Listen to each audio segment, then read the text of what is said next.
Hello guys, welcome to my channel Cartoon Kids by Ram। ଚାଲନ୍ତୁ ସାଙ୍ଗମାନେ ଆଜି ଏକ ନୂଆ ଗପଟେ ପଢ଼ିବା। ଗପଟିର ନାଁ ହେଉଛି ଅତି ଲୋଭରୁ ମୃତ୍ୟୁ। ଅତି ଲୋଭରୁ ମୃତ୍ୟୁ। ବାରାଣସୀ ନାମକ ଏକ ନଗର ଥିଲା। ସେହି ନଗରରେ ଜଣେ ଶୁଦ୍ଧପୂତ ତଥା ଦେବଜ୍ଞ ବ୍ରାହ୍ମଣ ବାସ କରୁଥାନ୍ତି। ବ୍ରାହ୍ମଣ ଜ୍ଞାନରେ ଯେପରି ଅପରିସୀମା ସରଳତାରେ ସେହିପରି ବ୍ରାହ୍ମଣମାନଙ୍କର ସାମାନ୍ୟ ଭାବରେ ଚାଷ ଜମି ଥାଏ। ସେହି ଚାଷ ଜମିରେ ଯାହା ଧାନ, ମୁଗ, ବିରି ଆଦି ଫସଲ ଆମଦାନୀ ହୁଏ, ସେଥିରେ ସେ ନିଜର ପରିବାରକୁ ଅଧା ଦିନ ଆହାର ଯୋଗାଇଥାନ୍ତି। ଅବଶିଷ୍ଟ ଅଧା ସମୟକୁ ନଗରବାସୀଙ୍କର ଜେଜମାନେ ଆଦି କାର୍ଯ୍ୟ କରି ଯାହା ପାଆନ୍ତି ସେଇଥିରେ ହିଁ ଚଳାଇ ଦିଅନ୍ତି। ଏକ ସମୟରେ ବ୍ରାହ୍ମଣଙ୍କର ଚାଷ ଜମିରେ ଆଦୌ ଭଲ ଫସଲ ହେଲା ନାହିଁ। ବିଚରା ବ୍ରାହ୍ମଣ ବଡ଼ ଅସୁବିଧାରେ ପଡ଼ିଲା। ତଥାପି ସେ ବସୁଧାକୁ କେବେ ନିନ୍ଦନ୍ତି ନାହିଁ। ଫସଲ ହେଉ ବା ନ ହେଉ, ପ୍ରତିଦିନ ବ୍ରାହ୍ମଣ ନିଜର ଚାଷ ଜମିକୁ ଯାଆନ୍ତି। ନିଜ ଜମିକୁ ସଫା ସୁତୁରା କରି ରଖିବା ତାଙ୍କର ସଦାର କାମ।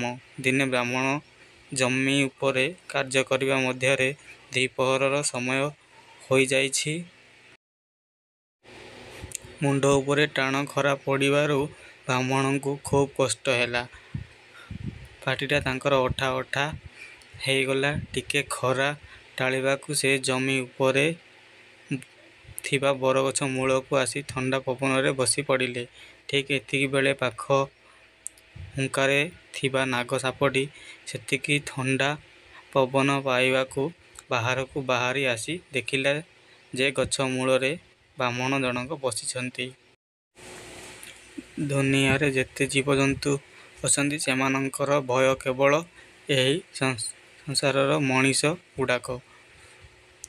କାରଣ ସମସ୍ତ ଜୀବଜନ୍ତୁଙ୍କ ଠାରୁ ବଡ଼ ହିଂସ୍ର, ଗର୍ବ ଅହଙ୍କାରୀ ହେଉଛି ଏହି ମଣିଷ। ସେଥିଲାଗି ମଣିଷଟିଏ ଦେଖିବା ମାତ୍ରେ ସଂସାରରେ ଯେତେ ଜୀବଜନ୍ତୁ ଅଛନ୍ତି, ସମସ୍ତେ ପ୍ରାଣ ଭୟରେ ପଳାଇ ଯାଆନ୍ତି।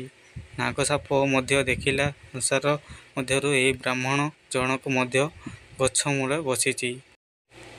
ବ୍ରାହ୍ମଣକୁ ଦେଖି ସାପର ମଧ୍ୟ ଭୟ ହେଲା। ସେଥିଲାଗି ସେ ତା'ର ଫଣା ଟେକି ଦୂରରେ ଥାଇ ଫଁ ଫଁ ହେଲା। ବ୍ରାହ୍ମଣ ବେଦଜ୍ଞ, ତାଙ୍କର ପ୍ରାଣୀଙ୍କ ଠାରେ ବହୁତ ଦୟା। ସେ ମଧ୍ୟରେ ନାଗସାପର ମନର ଅସଲ ଉଦ୍ଦେଶ୍ୟ ବୁଝିପାରିଲେ। ସେ ଜାଣିଥିଲେ ଯେ ଏପରି ଫଁ ଫଁ ହେବାର ପ୍ରକୃତି ସାପମାନଙ୍କର। ଯେତେବେଳେ ସେ ଆସେ, ସେତେବେଳେ ସେମାନଙ୍କର ଭୟ ହିଁ ମଣିଷ ପ୍ରତି ହୋଇଥାଏ। ବ୍ରାହ୍ମଣ ତାହା ଜାଣିପାରି ନିଜ ଗୁଣେ ନାଗଦେବତାଙ୍କୁ ହାତଯୋଡ଼ି ପ୍ରଣାମ କରି କହିଲେ, ହେ ନାଗଦେବତା, ମୁଁ ଆଜିଯାଏ ଜାଣିନଥିଲି ଯେ ତୁମେ ମୋର କ୍ଷେତ ମଧ୍ୟରେ ରହି ଅପୂଜା ଅଛ। ସେଥିଯୋଗୁଁ ମୋ କ୍ଷେତରେ ଭଲ ଫସଲ ହେଉନାହିଁ। ମୋର ଏଥିରେ ଭୁଲ ହୋଇଛି। ଆପଣ ଏଣିକି ମୋ ପ୍ରତି ସଦାସର୍ବଦା ଦୟା ରଖିଥିବ ନାଗଦେବତା। ଏହାପରେ ବ୍ରାହ୍ମଣ ଘରକୁ ଆସିଲେ। ତା ପରଦିନଠାରୁ ପ୍ରତିଦିନ ନାଗଦେବତାଙ୍କ ଦୁଗ୍ଧ ସମର୍ପଣ କରିସାରି ସେଠାରେ ଦୁଗ୍ଧପାତ୍ର ଥୋଇଦେଇ ନିଜ ଗୃହକୁ ପଳାଇ ଯାଆନ୍ତି। ତା ପରଦିନ ସକାଳ ହେଲା ପୂର୍ବପରି ବ୍ରାହ୍ମଣ ଆସନ୍ତି ପୂଜା କରିବା ନିମନ୍ତେ। ସେ ସେଠାକୁ ଆସି ଖୁବ୍ ଆଶ୍ଚର୍ଯ୍ୟ ହୁଅନ୍ତି ଯେ ନାଗଦେବତା ତାଙ୍କ ସମର୍ପିତ ଦୁଗ୍ଧତକ ପିଇଦେଇ ସେହି ପାତ୍ରରେ ଗୋଟିଏ ସୁବର୍ଣ୍ଣ ମୋହର ଥୋଇଦେଇ ଥାଆନ୍ତି। ବ୍ରାହ୍ମଣ ତାହାକୁ ଭଗବାନଙ୍କର ତାଙ୍କ ପ୍ରତି ଦୟା ତଥା କରୁଣା ଭାବ ମନେକରି ସୁବର୍ଣ୍ଣର ମୋହରଟିକୁ ଧରି ନିଜ ଗୃହକୁ ଫେରିଯାଆନ୍ତି। ଦିନକର କଥା ଯେ ବ୍ରାହ୍ମଣଙ୍କର ବନ୍ଧୁ ଗୃହକୁ ଯିବାକୁ ହେଲା।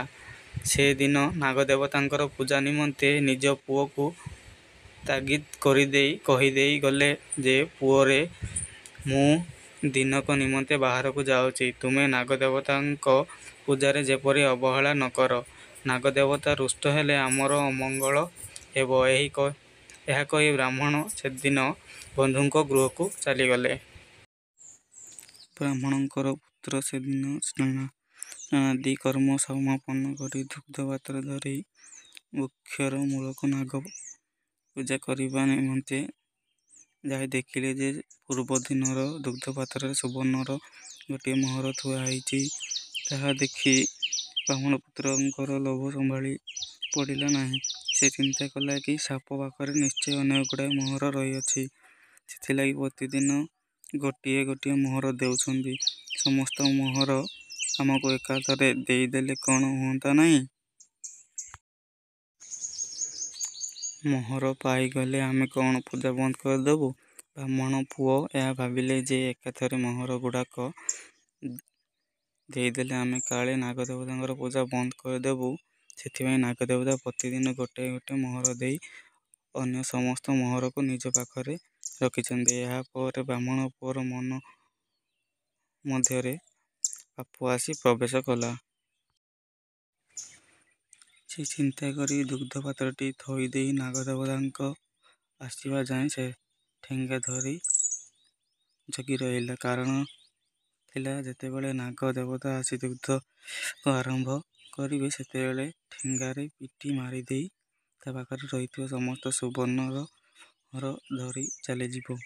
ପରବର୍ତ୍ତୀ ଅବସ୍ଥାରେ ନାଗଦେବତାଙ୍କର ପୂଜା କରିବାକୁ ବାପାକୁ ଆଉ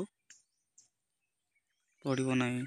ବ୍ରାହ୍ମଣ ପୁଅର ମନ ମଧ୍ୟରୁ କଥା ସରି ନାହିଁ।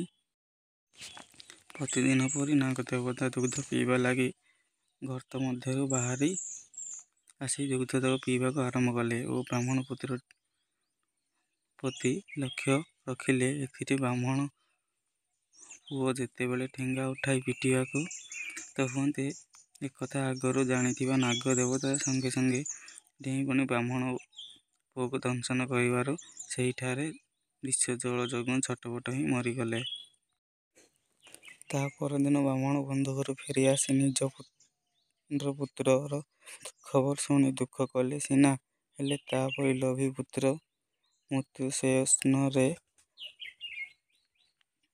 ଭାବି ନାଗଦେବତାଙ୍କ ପାଖକୁ କ୍ଷମା ପ୍ରାର୍ଥନା କରିବାକୁ ଯାଇ ଦେଖିଲେ ସେହି ସ୍ଥାନରେ ନାଗଦେବତା ଅନ୍ତର୍ଦ୍ଧାନ ହୋଇଯାଇଛନ୍ତି।